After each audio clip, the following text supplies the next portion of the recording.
Okey. Assalamualaikum warahmatullahi wabarakatuh. Selamat pagi tuan-tuan dan puan-puan. Bersama-sama kita sekali lagi Tuan Aiman Ismail. Aiman Ismail. Beliau adalah konsultan copywriting di ABS Digital. Dan beliau banyak pengalaman membuat kerja-kerja copywriting untuk klien kita. Selamat datang tuan. Terima kasih puan. Belum sempat cukur ke pagi ni? Tak sempat. Bangun-bangun dia terus kena live puan. Ya. Baik, tuan. Ni headline ni, cerita headline ni. Saya ada baca laporan 80% orang baca berita ke, baca apa-apa pun, iklan ke, 80% orang dia cuma baca headline saja. Dia tak tengok pun apa yang ditulis. Jadi apa pentingnya headline tu? Dalam pengiklanan, apabila kita buat iklan, headline dia sangat penting. Yang pertama sekali untuk menarik perhatian orang untuk baca. Yang kedua, headline penting untuk tapis jenis pelanggan yang kita nak. Yang pertama tu fahamlah, tarik perhatian. Yang kedua apa tuan? Yang kedua ini untuk kita tapis siapa pelanggan untuk baca iklan kita. Oh, dia tapis. Tapis. Macam mana tu? Oh baik. Hal ini kerana iklan kita dituju dan dibuat bukan untuk semua orang. Kita sudah mempunyai segmen market yang kita nak. Sebagai contoh, kalau kita berniaga Dobi, target market kita hanyalah kawasan setempat dan ciri yang kita nak itu adalah orang tu bekerja. Sebagai contoh, di Setia Alam, headline kita yang kita boleh buat adalah khas untuk warga bekerja di Setia Alam. Apa headline-nya? Itulah headline-nya. Oh, headline-nya tu khas untuk warga Setia Alam yang bekerja. Betul. Jadi, hanya orang Setia Alam yang bekerja sahaja yang akan tengok headline itu. Jadi seterusnya, kalau kita nak cantikkan lagi headline itu, kita boleh tambah perkataan adakah anda sibuk bekerja dan tak sempat nak basuh baju? Itu di headline juga? Itu di headline juga. Jadi kita ada ayat? Kita akan ada 2 baris headline. Oh. Jadi yang pertama, headline 2 baris pun boleh? Boleh. Sebab dia berbalik kepada kita nak tapis betul-betul siapa pelanggan kita. Dan kita mahu pelanggan itu jugalah yang membaca iklan kita. Kita tak perlukan semua orang untuk baca iklan kita. Yelah, orang yang dah basuh sendiri di rumah tak perlulah baca. Betul. Jadi, iklan kita itu akan jadi lebih berkualiti dan lebih cost efektif. Hal ini kerana yang membaca iklan kita itu betul-betul yang kita mahu baca. Orang Setia Alam yang bekerja. Yang bekerja dan sibuk. Betul. Kenapa itu jadi penting? Supaya kita nak iklan kita lebih mudah. Sebab kita nak orang, walaupun kalau iklan kita itu bagus, materialnya bagus, tetapi apabila dihantarkan kepada orang yang tak kena ataupun kita hantar secara pukal, dia tidak sangat tak efektif. Tetapi apabila kita sudah tahu dah servis kita ini betul-betul khas untuk orang Setia Alam yang sibuk bekerja dan tak sempat nak basuh baju, jadi kita terus panggil orang macam itu. Bagaimana kita tahu kita punya iklan tu dibaca oleh orang yang kita target, orang Setia Alam yang bekerja, yang sibuk? Kalau dari segi penulisan ayat, kita sudah filter pada headline. Jadi, apabila kita, jarang sangatlah kalau kita nampak khas untuk orang Setia Alam, orang pucung nak baca. Sebab tak ada kaitan langsung. Betul juga. Kalau dari sudut teknikal seperti Facebook Ad dan juga Google Ad, kita boleh setting terus. Masukkan saja nama Setia Alam. Jadi, orang Setia Alam sahaja yang akan nampak. Okey. Tetapi itulah cara tapisan tu dilakukan. Betul. Cerita lagi tuan. Jadi, apa yang membuatkan lebih efektif adalah dia mempunyai sifat personalize. Seolah-olah orang tahu iklan ini untuk aku baca. Jadi dia akan memberikan perhatian yang lebih. Dia boleh connect. Betul. Saya orang setia alam. Sa- Dia pun tengok setia Betul. alam. Saya bekerja kalau ada Pun saya bekerja. Iklan tu pun, headline tu pun untuk orang bekerja. betul. Saya sibuk ini. Oh, ini iklan untuk saya. Betul. Dan dia akan tengoklah, oh ini macam aku je. Okey, dia akan teruskan bacaan. Bila dia nampak ada connection tu, baru dia nak baca Betul. Kalau tidak, apa hal pula dia nak baca? Itu jenis yang pertama. Kalau kita terus nak cari pelanggan yang lebih qualified, yang maksudnya leads yang lebih berkualiti, kita boleh terus cakap, adakah anda warga setia alam yang sibuk bekerja dan tak sempat nak cuci baju, ataupun kita boleh buat, adakah anda warga setia alam yang bekerja yang sedang mencari perkhidmatan dobi. Yang sedang mencari itu adalah yang akan tapis leads yang lebih berkualiti. Kepada yang sedang cari je lah. Ya, betul. Kalau dia dah ada, tak payahlah dia baca lagi. Betul. Oh, itu perkataan sedang mencari pun jadi penapis ya? Dia akan, sebab manusia ni dia akan ada dia problem. Satu, dia sedar dia ada masalah itu. Yang kedua adalah dia tak sedar dia ada masalah itu. Sebagai contoh, bila kita menggunakan adakah anda warga setia alam yang sibuk bekerja dan tak sempat nak cuci baju, itu hanya menarik sahaja. Maksudnya kita belum beritahu apa yang kita nak offer kepada mereka. Sama ada perkhidmatan dobi ke, ataupun perkhidmatan datang ke rumah, ambil baju dan dia tolong basuhkan, kemudian dia hantar semula. Kita belum cerita lagi. Jadi dia belum nampak apa sebenarnya yang nak diberikan. Kalau jenis pelanggan yang dah sedar dia memang nak cari benda itu, option tersebut sangat sesuai lah menggunakan perkataan kita akan cakap khas untuk warga setia alam yang sedang mencari perkhidmatan dobi yang door to door. Yes, door to door. Oh. So orang akan cakap, oh ini aku cari.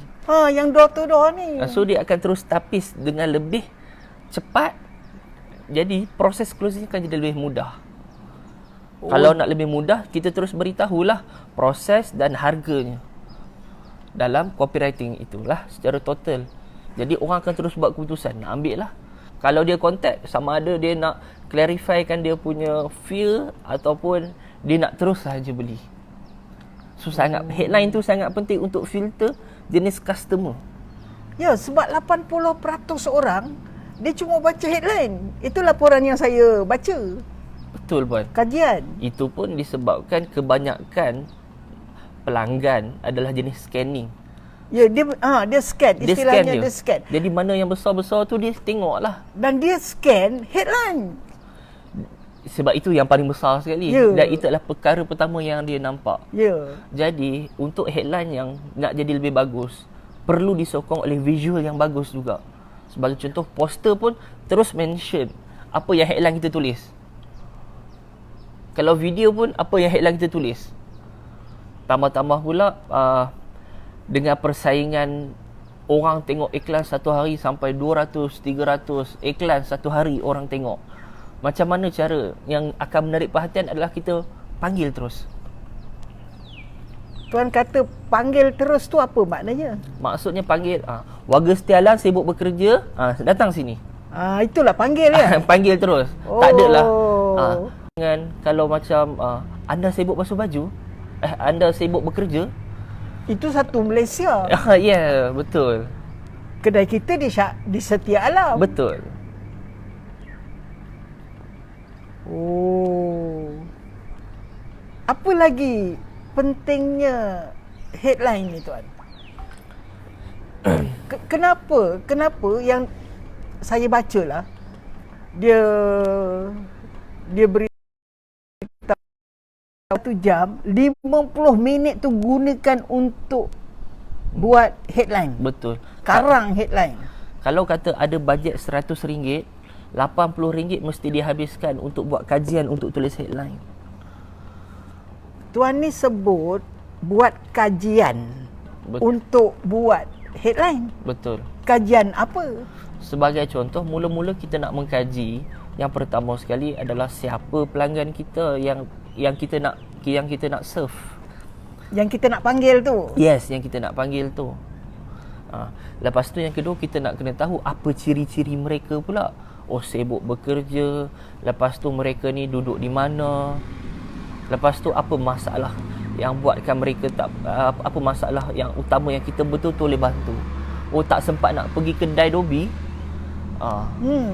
Tak ataupun tak ada masa nak tunggu untuk Dobi layan diri 45 minit nak kena tunggu. Ya.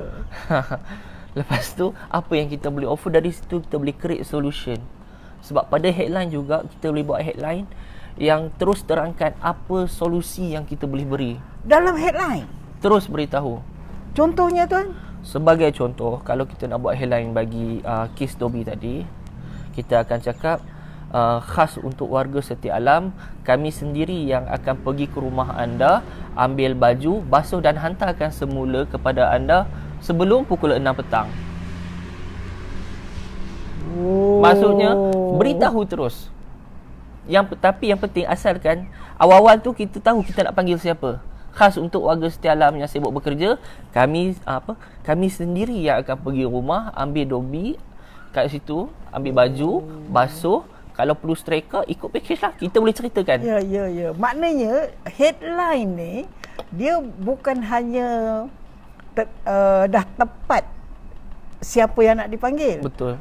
Solusinya pun kita dah beritahu pada headline. Betul. Kami akan datang, ambil dan hantar balik pakaian tuan-tuan. Kalau cakap sebelum jam 6 petang. Sebelum jam 6 petang. Oh, itu pun boleh dimasukkan di headline. Betul. Kalau yang lebih bagus, ikut masa yang anda ikut kesesuaian masa anda. Itu lagi dahsyat tu. Itu bergantung kepada customer service yang kita nak berikan lah. Ya, bukan semua orang pukul 6 dah ada di rumah. Betul. Belum. Kadang-kadang pukul 9 baru sampai rumah. Ya, betul. Boleh hantar dan pelanggan akan sanggup bayar asalkan menyenangkan urusannya. Ya. Jadi tuan-tuan dan puan-puan, ini cerita membuat headline ni.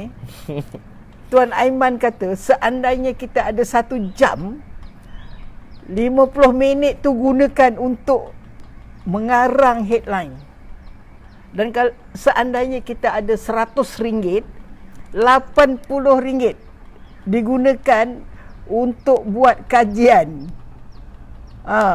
Supaya kita menghasilkan headline yang tepat tu. Betul, Puan. Melayu kata headline tu apa, tuan? Tajuk lah. Tajuk ya. Tapi tajuk boleh panjang tak ada masalah. Tajuk boleh. Selalu kita tengok tajuk tu beberapa perkataan aja, tapi kalau untuk copywriting tak Dia fleksibel, dia bergantung kepada apa objektif. Kalau kita nak terus pelanggan dapat tahu apa nilai yang kita nak beri, panjang pun tak ada masalah. Kalau kita hanya sekadar nak orang baca, gunalah headline 3 perkataan. Jadi headline ni lebih kurang ayat pertama lah. Senang kata ayat pertama. Ayat pertama, tuan-tuan. Baik, ulang lagi ciri-ciri ayat pertama yang bagus. Baik, Puan. Yang pertama adalah kita terus sebut pelanggan yang kita nak panggil.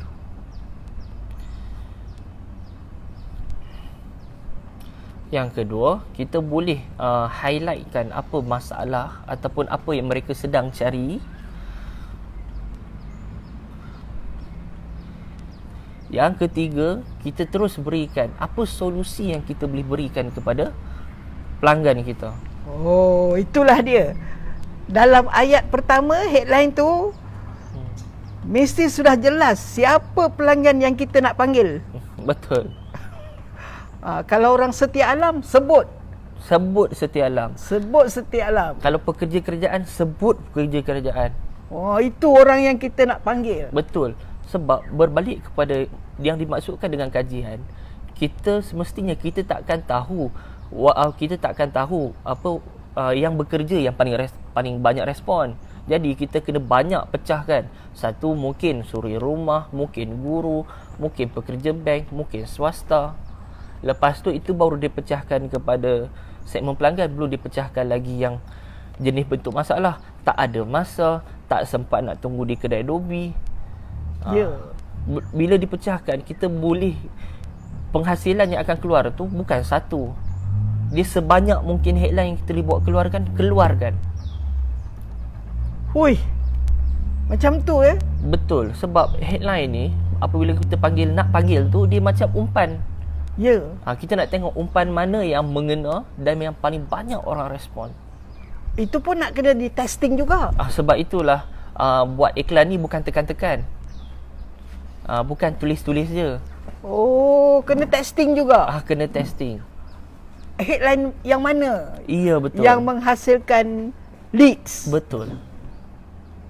Oh, yang itu kena pergi kursus lah tuan. Sebab kena kita datang. nak belajar kan. Kita nak tunjuk. Kita nak kena tunjuk. Kalau saya tulis macam ni tuan, boleh? Betul. So kita akan tengoklah. Okey tak okey, apa penggunaan ayatnya yang sesuai untuk yang digunakan. Jadi apabila follow kita nak belajar dengan tuan, boleh? Boleh. Buat sekarang ni cuma ada coaching lah, kursusnya umum tu belum kita Baik, buat. tuan-tuan dan puan-puan, itulah dia. Seandainya tuan-tuan ada keperluan nak belajar sampai pandai buat sendiri, Tuan Aiman boleh memberi coaching. InsyaAllah. Follow Facebook beliau, Aiman Ismail. Ya, saya. Sekian. Terima kasih tuan. Terima kasih juga puan. Assalamualaikum warahmatullahi wabarakatuh.